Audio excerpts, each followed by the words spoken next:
পৃথিবীর সবথেকে সহজ এবং সবথেকে কম খরচে আজকে শেয়ার করব ব্রেড মালাই রোল রেসিপি।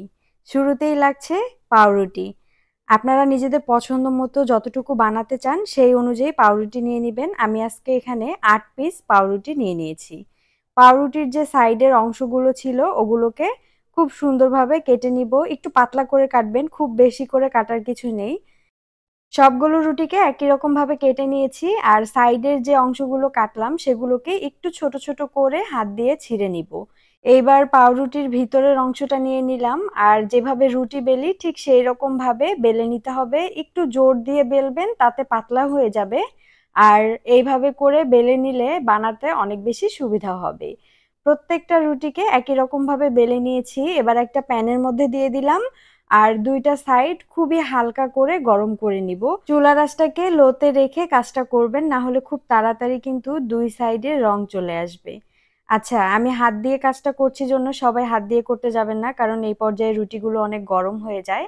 হাত দিয়ে ধরতে গেলে অনেক সময় হাত পুড়েও যেতে পারে। আচ্ছা, একই রকম ভাবে বাকি সবগুলো রুটি আমি গরম করে নিয়েছি, এগুলোকে নামিয়ে নিলাম।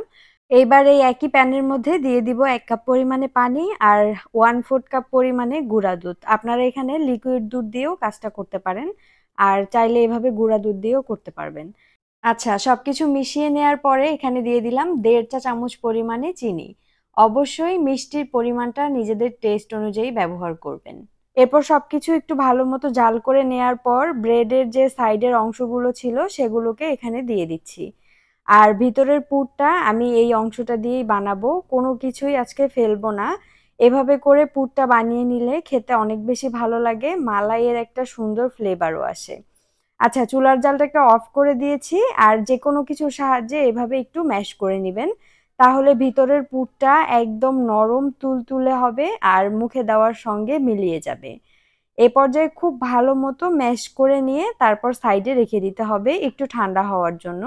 আর বাকি কাজটা তাহলে করতে অনেক বেশি সুবিধা হবে।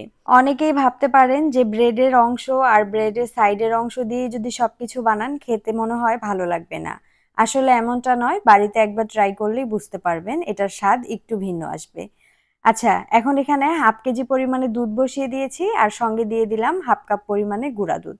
এখন সবকিছুকে খুব ভালো মতো একখানে মিশিয়ে নিব আর চুলার জালটাকে অন করে দিব। এরপর দিয়ে দিলাম ৩ চা চামচ পরিমাণে চিনি।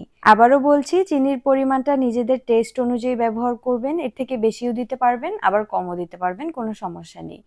আচ্ছা, সবকিছু খুব ভালো মতো মিশিয়ে নিলাম। এরপর অপেক্ষা করব বলক চলে আসার। বলক চলে আসার ১ থেকে ১.৫ মিনিট পর এখান থেকে কিছুটা দুধ আমি উঠিয়ে নিব।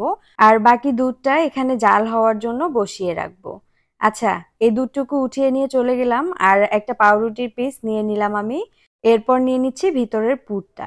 পুরটা দেখতেই পাচ্ছেন হাত দিয়ে ধরার মতো ঠান্ডা হয়ে গেছে। এভাবে একটু গোল করে সামান্য একটু চ্যাপ্টা করে নিব। এতে করে গোল করে ঘোরাতে অনেক বেশি সুবিধা হবে। আচ্ছা, একটু ঘুরিয়ে নেয়ার পর সামনের দিকের যে লম্বা অংশটুকু আছে সেখানে একটু আগে যে দুধটা উঠিয়ে রেখেছিলাম না, সেটা চামচের সাহায্যে একটু নিয়ে এভাবে করে দিয়ে দিব। এতে করে একটা সাইড ভিজে যাবে আর যখন গোল করে রেখে দিব তখন কোনোভাবেই খুলে যাবে না। আচ্ছা, আমি আরো একটা বানিয়ে আপনাদের সঙ্গে শেয়ার করব যাতে বুঝতে অনেক বেশি সুবিধা হয়। এভাবে করে একবার বাড়িতে বানিয়ে ট্রাই করতে পারেন। বাচ্চা থেকে বুড়ো সবাই অনেক বেশি পছন্দ করবে। এই রেসিপিটা সত্যি একটু অন্যরকম লাগে। আপনারা বাসায় একবার ট্রাই করলেই বুঝতে পারবেন। আমি খুব কম খরচের মধ্যে বানিয়ে দেখানোর চেষ্টা করেছি। আশা করব আপনাদের কাছে ভালো লাগবে। আচ্ছা, আরো একটা বানিয়ে আপনাদের সঙ্গে শেয়ার করছি যাতে আপনাদের বুঝতে সুবিধা হয়। একই রকমভাবে বাকি সবগুলো আমি রেডি করে নিব।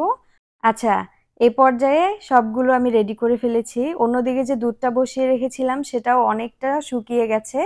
আর আমি বারবার এরকম সর পড়ার পরে একটু করে নেড়ে দিচ্ছিলাম যাতে মালাইয়ের একটা সুন্দর ফ্লেভারও আসে আর অনেকটা মালাইও এখানে জমে যায়।